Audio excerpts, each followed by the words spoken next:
Hello, I just wanted to come back and read another chapter. We are on chapter 33 of Holes.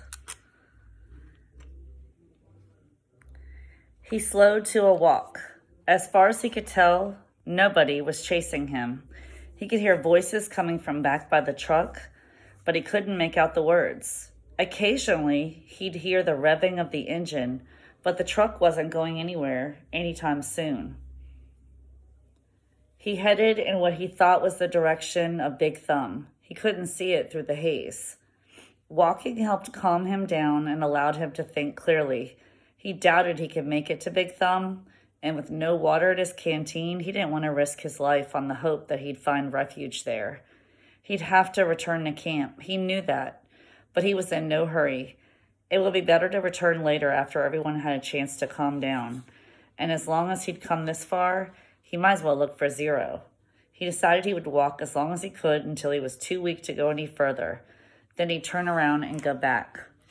He smiled as he realized that wouldn't quite work. He would only go halfway as far as he thought he could go, so that he would still have the strength to return.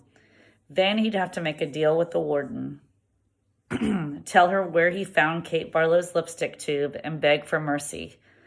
He was surprised by how far out the holes extended. He couldn't even see the camp compound anymore, but he still kept passing holes. Just when he thought he'd passed the last hole, he'd come across another cluster of them, a little farther away. Back at the compound, they had dug in a systematic order, row upon row, allowing space for the water truck. But out here, there was no system. It was like every once in a while, in a fit of frustration, the warden would just pick a spot at random and say, "What the heck? Dig here."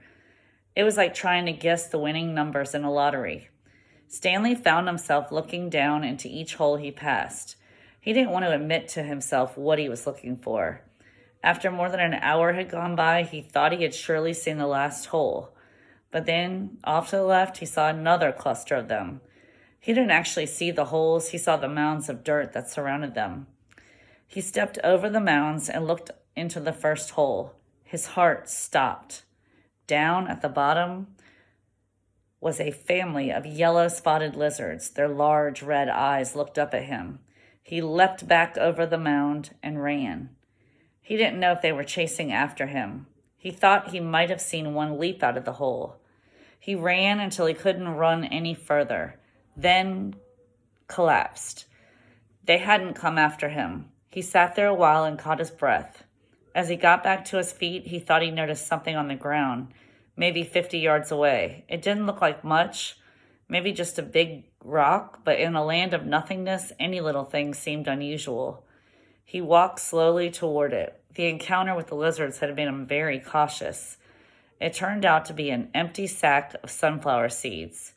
He wondered if it was the same one Magnet had stolen from Mr. Sir, although that didn't seem likely. He turned it inside out and found one seed stuck to the burlap. Lunch. We're going to also read chapter 34. The sun was almost directly overhead. He figured he could walk for no more than another hour, maybe two, before he had to turn back. It seemed pointless. He could see there was nothing ahead of him, nothing but emptiness. He was hot, tired, hungry, and most of all, thirsty. Maybe he should just turn around now. Maybe he'd already gone halfway and didn't know it. Then, looking around, he saw a pool of water less than 100 yards away from where he was standing. He closed his eyes and opened them to make sure he wasn't imagining it. The pool was still there. He hurried toward it. The pool hurried away from him, moving as he moved, stopping when he stopped. There wasn't any water. It was a mirage caused by the shimmering waves of heat rising off the dry ground. He kept walking.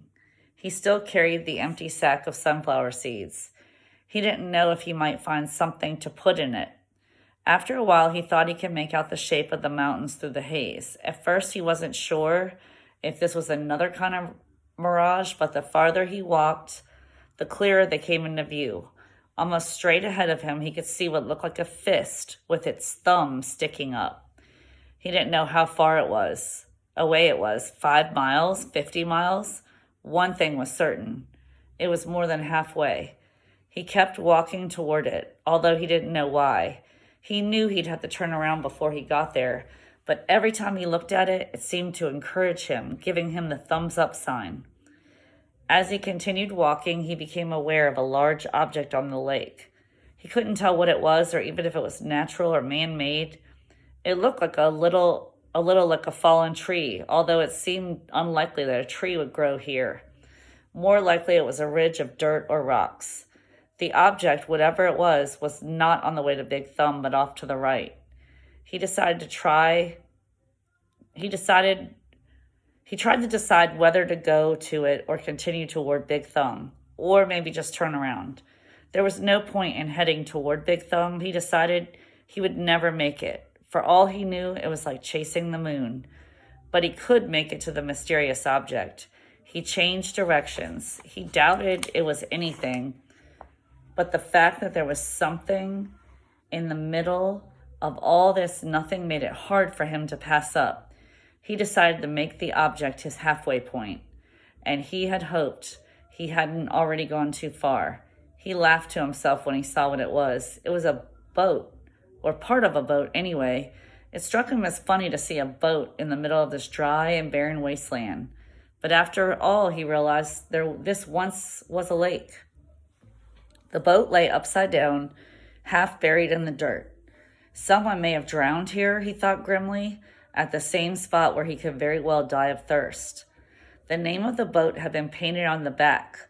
The upside-down red letters were peeled and faded, but Stanley could still read the name, Mary Lou. On one side of the boat, there was a pile of dirt and then a tunnel leading down below the boat. The tunnel looked big enough for a good-sized animal to crawl through. He heard a noise. Something stirred under the boat. It was coming out. "Hey!" Stanley shouted, hoping to scare it back inside. His mouth was very dry and it was hard to shout very loudly. "Hey," the thing answered weakly. Then a dark hand and an orange sleeve reached up out of the tunnel.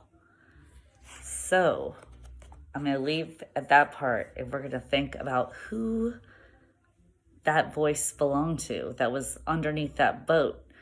And if you remember who Mary Lou was, that was Sam's donkey. So I will come back and read chapter 35 later.